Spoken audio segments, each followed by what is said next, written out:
一对不孕不育的夫妻想要个孩子，他们幻想着孩子的性格爱好，将这些记录写在了字条上。丈夫将这些字条整齐地放在盒子里，然后在家中的后花园挖个坑，小心翼翼地将盒子埋了进去，期待着这份希望能够生根发芽。神奇的是，半夜狂风大作，雷雨交加，被埋下盒子的土地也正在发生变化。吉姆被刺耳的雷声吵醒，并感觉楼下似乎有什么声音。他下楼查看了一番，却并未发现异常。而此时的暴雨也戛然而止。他上楼亲吻了妻子后，正准备睡觉，不曾想妻子却出现在了厕所。一道黑影从两人身前闪过，吉姆发现被窝里全是泥土，两人有些惊慌地打开屋灯，迅速下楼四处寻找，但始终没能发现这道黑影。辛蒂在地上发现了沾满泥土的照片。就在此时，楼上储藏室内发出了音乐的声音，他们在储藏室内发现了一个男孩，男孩满身的泥土，正在寻找玩具。夫妻俩不可思议地慢慢走到男孩身旁。Hi. I'm Timothy. 看着男孩满身的泥土，辛蒂准备给他洗个澡，然而蒂莫西并没有拒绝。看着男孩的状态，吉姆有些慌乱，他以为谁家的孩子离家出走，于是便急忙打电话报警，想让警察来处理这个孩子。吉姆随手拉开窗帘，却让他惊掉了下巴。辛蒂正为蒂莫西擦拭身体，却意外发现他身上长了东西。慌张的吉姆想要让辛蒂去楼下看看，辛蒂却拉着他来到了浴室。Wow, look who cleaned up good.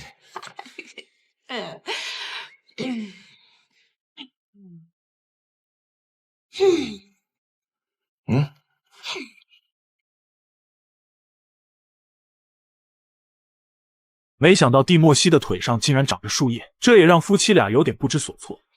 Please don't ask about my leaves. Okay. No. But you can look at them if you want.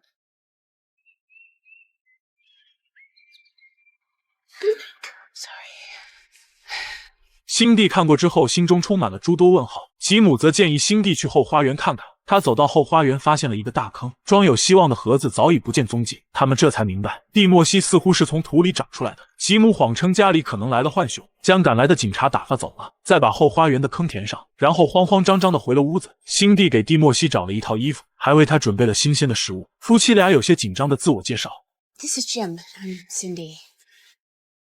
It's no problem. You can call us Mr. and Mrs. Green. Mr. Green. Not many people do, but Mom. Really?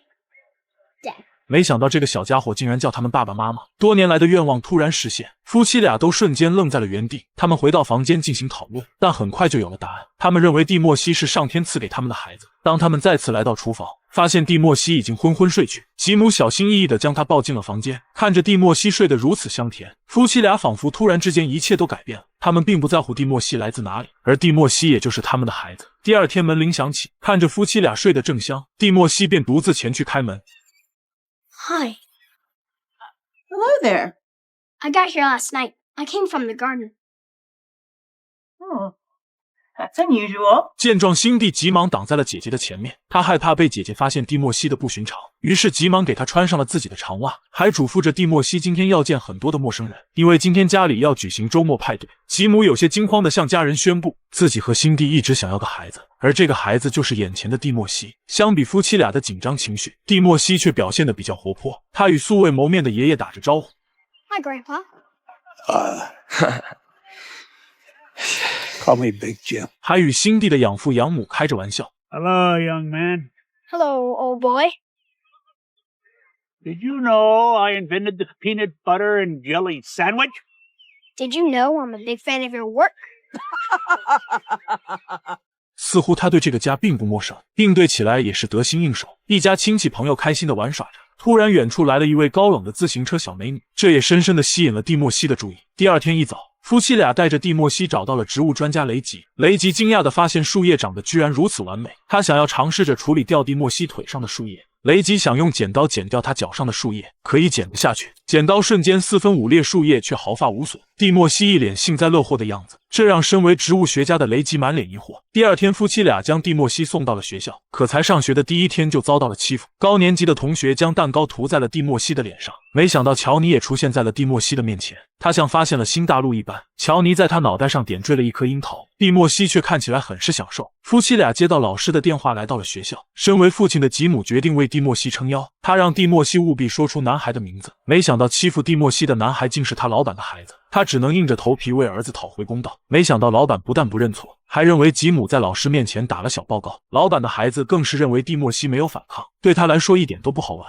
老板的妻子见状急忙转移话题，他邀请蒂莫西来参加儿子的生日宴会。然而让人意想不到的是，这正是蒂莫西想要得到的。派对上，蒂莫西再次见到了自己的女神乔尼，而乔尼也正看着他。蒂莫西瞬间勇气十足，几次弹跳之后跳进了泳池里。然而乔尼等了许久也不见蒂莫西上来，他瞬间感觉有些不对，于是也一个猛子扎了进去。没想到蒂莫西正在泳池底打坐，乔尼又到了蒂莫西面前，没想到他却拉下了蒂莫西的长袜，腿上长树叶的秘密被发现了。蒂莫西一脚把乔尼蹬得老远，两人迅速浮上了水面。乔尼有些生气地离开了。回家的路上，蒂莫西将事情告诉了父母。他不确定乔尼是否看见了他脚上的树叶，可他踢了乔尼的头，却不知道以后应该如何应对。从那以后，蒂莫西一见到乔尼就跑，奈何最后还是被乔尼追到。乔尼亮出了肩膀上的胎记。No, just look. Why? You'll see. You're not the only one with a secret.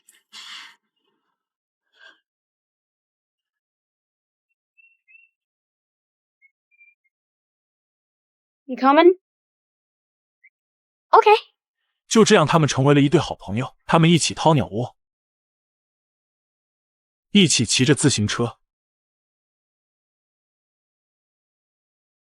从小镇的一头骑到另一头。骑行结束后，两人十分开心的道别。蒂莫西兴奋地躺在地上享受着这一切，突然他似乎感觉到了什么，他拉下袜子，发现脚上的树叶掉了一片。回到家以后，蒂莫西将叶子藏进了信封里，信封上面写下了乔尼的名字，而这片掉落的叶子也代表着蒂莫西学会了爱与被爱。就在这时，父母走进了房间，将母亲养大的鲍勃叔叔病倒了。他们带着蒂莫西准备见鲍勃最后一面，即便知道自己时间不多了，鲍勃叔叔依旧泰然自若。为了不打扰他休息，父母准备带着蒂莫西离开，但鲍勃叔叔却将蒂莫西留了下来。没想到这一老一小却聊得十分开心。就在这时，蒂莫西脚上的树叶又掉落一片，随着树叶落地，鲍勃叔叔的生命也走到了尽头。吉姆见状，带着一家人冲了进来，他把蒂莫西拉到了一旁，不想让他见到眼前的一幕。蒂莫西却偷偷将掉落的树叶藏了起来，而这第二片掉落的叶子也代表着蒂莫西学会了如何正确面对死亡。为了让蒂莫西回到孩子的世界，夫妻俩为蒂莫西报了足球班，但显然蒂莫西并没有足球天赋。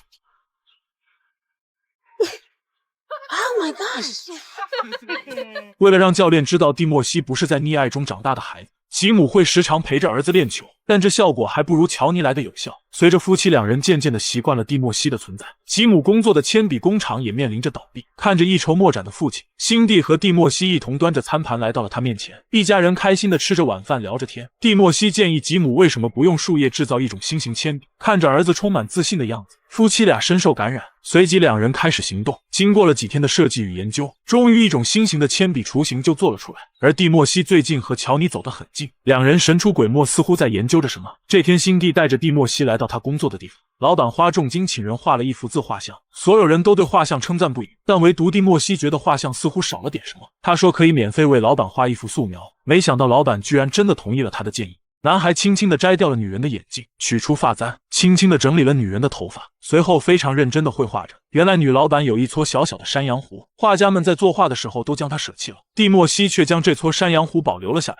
绘画完成后，他又有一片叶子脱落了，辛蒂急忙让他将画中的胡子擦掉，老板却一把将素描抢了过去，这才正是老板想要的真实的自己。而这第三片掉落的叶子，则代表着一定要以诚待人。老板一高兴让辛蒂说说他的缺点，没想到辛蒂的嘴如同吃了泻药，一发不可收拾，结果就是他成功的让老板开除了。另一边的吉姆则把新研制的铅笔雏形交给了老板，其他的事情就听天由命吧。周末，一家人参加了足球训练，一旁的姐姐却一直在炫耀自己的儿子。辛蒂十分看不惯姐姐的这种行为，于是脱口而出蒂莫西是一个音乐天才。姐姐听后居然在家族举办了一场音乐会，并在蒂莫西不知情的情况下让他上台演出。辛蒂见状想要找个借口离开，没想到蒂莫西却毫不惧场开始表演。他没有选择那些高大上的乐器，而是选择了一个颇为简单的木棒和竹筒。父母见状也急忙上台配合，一家人表演了一场比较尴尬的摇滚舞蹈。虽然在场的家人一脸懵逼，可蒂莫西的一家却十分开心。回家以后，他腿上的叶子再次掉落，学会正确看待他人对你的嘲笑，并乐观积极地面对它。也许这就是第四片叶子的意义。在足球场上，蒂莫西一直是人嘲笑的对象，因为他是一名替补球员，平日里只为球员送水打杂，终于一名队员意外受伤，蒂莫西这才有了上场发挥的机会，但是教练却只是让他站在原地。吉姆鼓励着儿子赶紧动起来。这时乔尼也出现在了赛场边缘，蒂莫西静静地看着乔尼。此时阳光越发充裕，蒂莫西伸开双臂开始吸收能量。乔尼举起牌子，上面写着我支持0号。蒂莫西感觉自己受到了鼓励，于是开始动了起来。他毫无顾忌地驰骋在球场之上，一路运球过人，竟然无人可挡。辛蒂向姐姐吹嘘着蒂莫西，试图要打脸总是炫耀自己儿子的姐姐。吉姆也激动地向从未支持过他的父亲诉说着自己是多么希望得到支持的童年。蒂莫西精准传球，队友将球回传给他，最后蒂莫西临门一脚。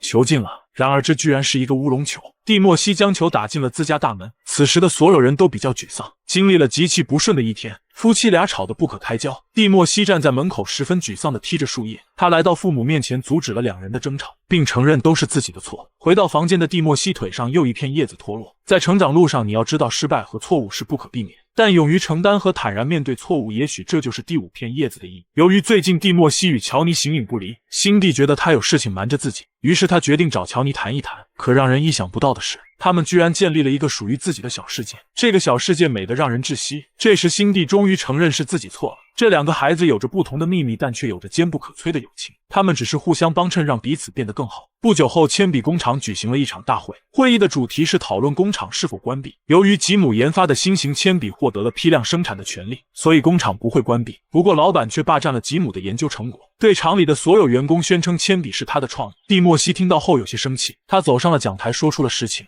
He didn't. He didn't have it in him. The new pencil was thought of by my parents, Jim and Cindy Green. 为了证明自己说的是实情，蒂莫西展示了他腿上的树叶，可他一只腿上的树叶已经掉光，另一只腿上也仅剩一片枯黄的叶子。Now that's amazing. I used to have more.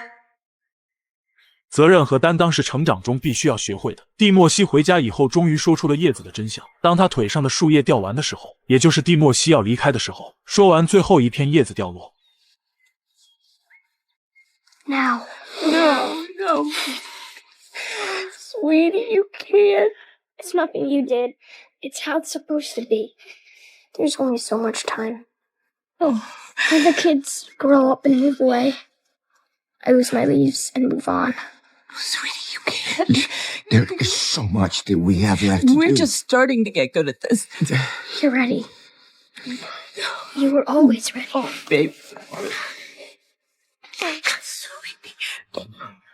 屋外狂风大作，电闪雷鸣，屋内的电灯瞬间熄灭，蒂莫西也从此消失不见了。夫妻俩扒开了后花园早已掩埋的泥坑，找到了他们埋在土里的木盒子，而木盒子里面却多了几片树叶。蒂莫西要将树叶送给他生命中最重要的几个人，一片送给了自己的姨妈，代表着梦想与真我；一片送给了鲍勃叔叔，代表着对生命的感悟；一片送给了辛蒂的老板，代表着要以诚待人；一片送给了足球教练，代表着要坦然面对错误；一片送给了植物专家雷吉，代表着善良与勇敢；一片送给了爷爷，代表着肯定与陪伴；一片送给了吉姆和辛蒂，代表着感恩；最后2片送给了乔尼，代表着爱与被爱。影片的最后，辛蒂和吉姆来到了一家收养中心，将蒂莫西的事情讲述给工作人员听。就像蒂莫西所说的，他们是一对合格的父母，他们有能力收养一个孩子。最终，吉姆和辛蒂获得了领养权，一个漂亮可爱的女孩来到了这个家庭，一段全新的故事也即将展开。好了，今天的故事到此就结束了。我是北作电影，喜欢的留个关注。